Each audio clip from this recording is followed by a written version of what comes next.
Have you been wondering if you can use Starlink and the Garmin at the same time? As we know, the Garmin's, it works off a wireless network, so when you're connected to it, you can't use the internet, or so we thought. In today's episode of This Wondering Wednesday, we meet with Matt from Garmin at the Pause Factory, and he tells us how to use internet while using the Garmin. Something that's important for people to understand is, like, once again, you don't need internet for all this to work. Yeah. But if you want internet, so if you want to connect to the router with your personal phone to have internet, this is where you're going to be doing that from. And this is another page that we've been bookmarking online. It's also in the manual. Yeah. Yeah. But this is where people would come to physically connect to the internet.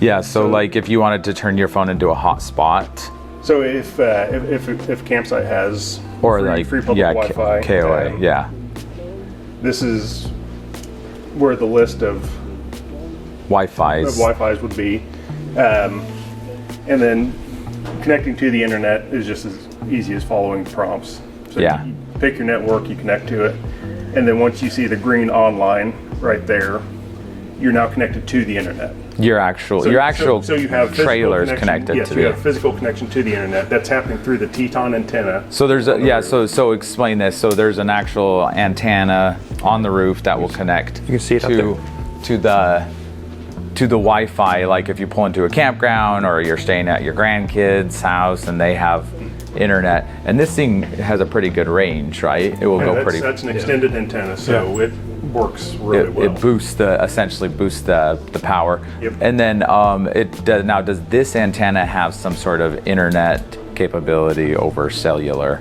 Yes. And how do you? So there are each trailer that we send out has a user manual, instruction manual already in it, and it has a WineGuard.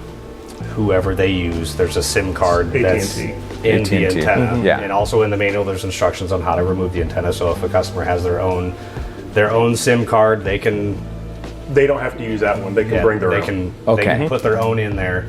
Their own SIM card. Yeah, you can take it out of your phone and put it in there. Verizon, you could pull out the SIM card and throw it. So if I have unlimited data on my actual cell phone, I could put my SIM card in there. I'm not entirely sure if that application would work or not. I was thinking it would. I'm sure the manual would you say have that. internet. But so WineGuard, WineGuard, the card that they put in there is you can buy wireless. It's kind of made for RV plans for them. So it's you can buy a 20 gigabytes of internet or whatever. From WineGuard. You can use it for 30 days. Right and here are the three use it or lose it. connectors that these are set up with. The Wi-Fi control Teton is the one that's itself. on the roof. Yeah. This Ethernet wide area network would be if you had an actual connection Cat5 cable coming into besides. Because sometimes some people will go to a campground and they'll offer. This one is specific for the Teton antenna. Yeah. And it has to stay plugged into port 5. Okay.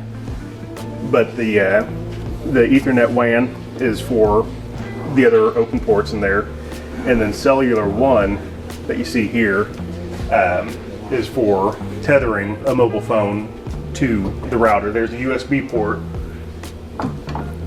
on the side. Okay.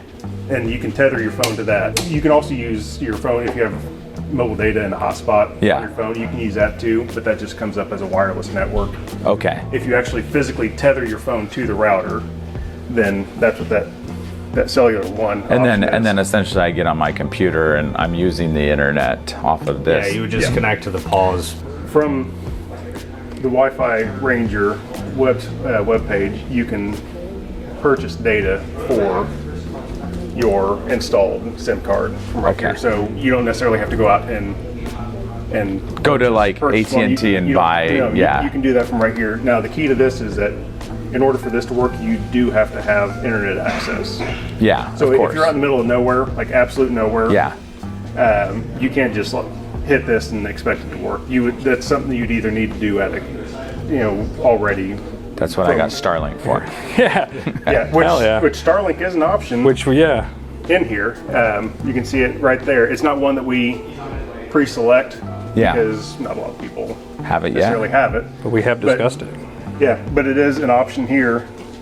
All they need to do is come in and select the box, Yeah. and then now you have the ability for for this router to connect through your Starlink. So on a Wi-Fi, Yes. like just that's really cool. I didn't know that because I have Starlink and I use it all the time. Yeah. So Yeah, you can purchase data for the SIM card off of this, but you do need connection to the internet. So- I'd do it from home if you're going to go out. So I might not want this on camera, but you can record this. But I'm just curious. So because this has kind of been the annoyance for me, like I'm on my Starlink, I'm in the middle of nowhere, and I'm using the internet, and then I'm like, oh, I want to do something on the trailer. I have to disconnect from Starlink and then connect to this. And then I control the trailer. But then I'm like, but once I get onto that, then I can't use the internet, so I have to disconnect from this and disconnect back to ideally, Starlink You would use your Starlink as a source of internet. to connect to this. Yes. And then my phone connects to this, and then I have Absolutely. heck this would freaking be- yeah. That's what I figured out. This would be utilizing the Starlink as its source of internet. Yes. Yeah. But then it's still That's what I- it's still broadcasting the Wi-Fi network that you would then be able to connect to. yeah. So that makes sense. You're using your Starlink, but you're not. Yeah. I get it. The Starlink is there. For And that's what long- I understood with the SIM card, and that's what I told people. I'm like, if you get a SIM card, then you can connect your phone into it, and you get internet, and you control the thing. But it's kind of annoying. Like if you don't have the SIM card, then you're connecting and disconnect because you can't. When you're connected into this on Wi-Fi, it shuts off your cell data. Yes. So even when I'm like at our dealership, I have my 5G, and when I connect into this, I no longer have 5G. lose it. That's- So it's kind of like that's why we encourage people to connect to the internet through through this. Yeah. this. Yeah. Let this be your portal to the internet, and then Yeah. just connect to this, and you won't have that issue. Yeah, that makes sense. And that's only when I'm using it on my phone. Obviously, the tablet's always connected. I'll just next time I go out, I'll connect my Starlink through it. Getting to this page from your laptop, cell phone, or tablet is Yeah. exceptionally easy. Yeah, Once again, so long as you're already connected to that. the wireless network, Yeah, all you have to do is come up to the address bar and put in mywiFiranger.com, yeah. and I it think redirects you to the one this that's page. okay. Yeah, I've been on this. I've been playing And with this. So. it's pretty user friendly. So everything anybody should need to do is pretty cut and dry. Perfect. I feel good. I feel good about this. Well, thanks to Matt from Garmin for teaching us all the stuff we didn't know before, and thanks again to the Pause team for having us out to their factory. We learned a ton. I hope you learned something new about how to use a source of internet with your Garmin system. And if you've been wondering anything else, if it's about the Pause, anything about camping, overlanding, go ahead and comment below and we may answer your question on a future episode. If you want to learn more about the Pause, feel free to check out our factory tours, our other videos. We have a ton of stuff out there, or you can visit our website at rvsofamerica.com. Until then, keep on wondering.